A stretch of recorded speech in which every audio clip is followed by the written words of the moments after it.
A lot of people come to us and they feel that they have been defeated or they feel that they have failed at something. And that is one of the hardest things for us, Dr. Kajese and myself, to kind of deal with because it's not a failure when somebody's been struggling with their weight. And this has been a fascinating area of research. And I would say it's just really been over the past probably 10 years that this has really come to light. That people who truly have a weight issue, people who have more than 60, 70, 80 pounds to lose, really have a biology working against them. This is not to say that personal responsibility, smart food choices is not important. It's crucially important. But I think the thing to understand is that when somebody's BMI, that body mass index, gets above 30, 35, your body really does start working against you at trying to lose the weight and actually keep it off. Because that's what a lot of people will say is, doc, I was able to lose the weight, but I wasn't able to keep it off. It came right back. Or they're under these very stringent diet plans that are just unrealistic. And what we now know is that there is a biology that is causing people to kind of be at this certain type of set point. That even when you lose that weight, your body fights very, very hard to kind of get back to that higher weight that it was at. And so we now know that there are things like the fat tissue itself, the adipose tissue, that's the fat tissue. We now don't just see that the adipose tissue is just sitting there absorbing energy. The adipose tissue has actually become one of the main endocrine organs that we understand.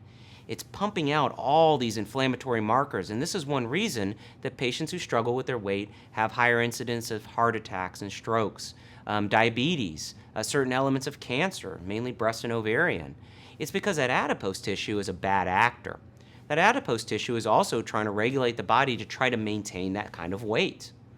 Other things like ghrelin, and you've heard us talk a little bit about how that changes after metabolic surgeries. Ghrelin is one of those indicators that when people have higher ghrelin levels, they have different cravings and desires, usually for very bad foods, greasy foods and fried foods. So by changing lifestyle, by doing some of these metabolic surgeries, things like ghrelin are actually very much changed where it now kind of levels the playing field. And so this is one reason that we're understanding that somebody who truly struggles with weight issues, if you said, well, go out there, diet and exercise, lose the weight and keep it off, that has a 97% failure rate at 5 years. And to Dr. Kajese and myself, that was never a failure on the part of the patient. That was a failure because we did not take seriously this issue with obesity being a disease process, being influenced by a biology that's working very hard against you. And it doesn't just stop with this kind of adiposity. It doesn't just stop with ghrelin, but you're looking at microbiomes, kind of our own kind of gut bacteria that we are now understanding is influencing things. You're understanding that things like peptide YY, insulin-like growth factor, insulin itself, glucagon. And I know these are all kind of terms you may not be familiar with, but these are all things that are being studied in patients who struggle with weight, of why it's so hard to lose the weight and keep it off.